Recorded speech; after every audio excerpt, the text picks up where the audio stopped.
I'm dreaming of a white Purim. Sorry, I couldn't resist. Not that snow around Purim is that unusual. Sometimes the holiday, the Jewish holiday, which takes place Saturday night and Sunday, occurs in February, late February sometimes. I guess it would be unusual to have snow in Israel there, or even maybe some places in Iran, which is where Purim actually took place, Persia, because they have mountains in Purim. Um, I'll walk a little bit. So, it's not up there with, they had snow around Halloween a few years ago in Philadelphia where I was.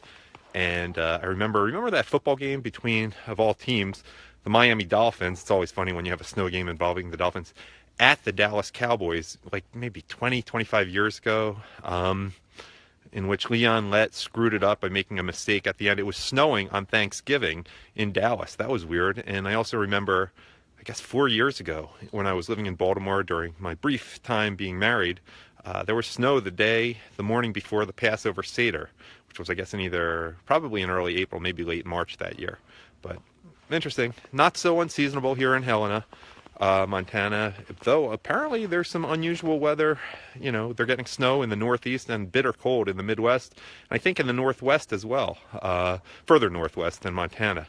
But let me just give you a little bit of information. So I do my usual duty, give you something about the news to think about that you might not get elsewhere. I'll start off with, this is exactly the kind of thing I want. There's a guy I've known now for probably close to over 27 years. I forget when I met him, freshman year of college, but his name's Mark Snyder. Very successful in his regular work. Didn't go into media, but he writes very insightful things on Facebook, and they're concise too. It's Sneider if you want to sort of find him there. Sunset would have been a couple minutes ago, maybe 2 or 3 minutes ago, but not happening. Obviously, you don't usually get snow and a sunset together.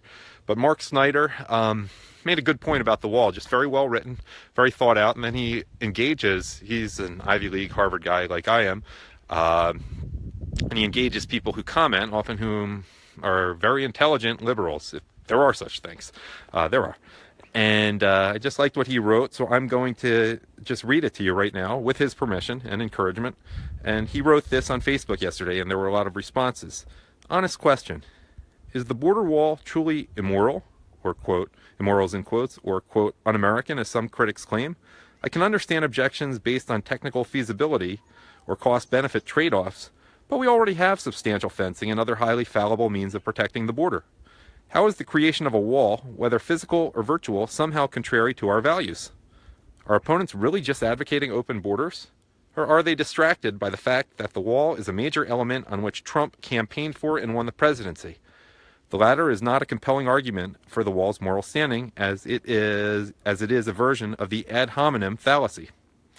Then there are a lot of comments and responses there, and I like his most recent comment. This is Mark Snyder again, Sneider, one of the many people I've been privileged because of where I've been for much of my life, especially in terms of education, one of the just brilliant people I've been around. So anyhow, he has this comment much later during a discussion argument. He writes, I think I have made my point. There is no valid moral objection to the wall. I do think our system is too lax and we have a security risk as a result. Trump's handling of the executive order was terrible. He's not a Trump fan, by the way. Conservative, but not a Trump fan. But I don't think America should apologize for wanting to know who is coming in. Again, that's Mark Snyder, just what he posted on Facebook. He has better things to do, I guess, than work like a lot of early 20-somethings trying to make it in the media business, who write the news. He's very successful, but, I appreciate his astute observations, even when I don't really agree with him on Trump a lot of the time. So, that's the kind of thing I try to bring you. Insights you might not otherwise get. That's my purpose in doing this, and as well as just sort of parodying the traditional news media by, I guess it might seem unprofessional being out here in a snowstorm in Montana, but really, I'm actually here, and yet you have people complaining about fake news. I mean, obviously, the fake news, the mainstream liberal media is what it is, and there are people who complain about it doing the same thing, actually, in terms of being in front of a green screen in a less expensive part of town while giving a skyline view, as if the news is more valid because of that. a skyline view of probably the most expensive part of town in terms of the high rises.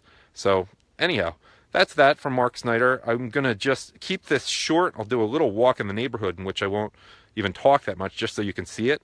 This is sort of like the vegetables before you get the meat course of the thing. But I am going to go more to this later. Giovanni Baricelli, now I'm pronouncing it right, has written something new at his new blog, which is thepunch.blogspot.com. I encourage you to check it, and I'm going to try to whet your appetite by just giving you the title and reading the first few sentences. Then I'll come back in the midday report and go much more at length about it. But it's called Senator Chuck Grassley Wants Answers from FBI and Comey. And I'll just give you a tease. I'm not even going to start at the beginning. You can do that yourself. But in terms of Giovanni Baricelli's insights, there's a lot from the Grassley letter there. Here's something that he writes in terms of opinion. This is pretty apparent that the Senate, the Republican part of the Senate, will not be dropping this matter anytime soon. He's talking about the spying. It is supposed to make its way into Congress later this month. The chess match has just begun. The cover-ups, the denials, the blame games, all will come up. Interestingly enough, the person they wanted in this hot seat was President Trump. I told you before, and I'll say it again, history of Donald Trump shows that he has always been a person you never wanted to mess with. He's a wolf. He'll come at you 10 times as hard as you came at him. The thing is this, and that's all I'm going to give you. It's the top post at thepunch.blogspot.com. So I gave you some homework. I'll be back in a few hours. I don't know if it'll be here in Montana or in Idaho or Wyoming. I have to drive to Jackson Hole, Wyoming later today. We'll see how the conditions are, though. Conditions like these might paralyze a place like Atlanta for 2 days, but they're nothing here in Montana, as you might expect. So let me turn this around, and I'll be relatively quiet and I will just show you the neighborhood a little bit and give you a scene of Mount Helena. Maybe say a little bit here and there.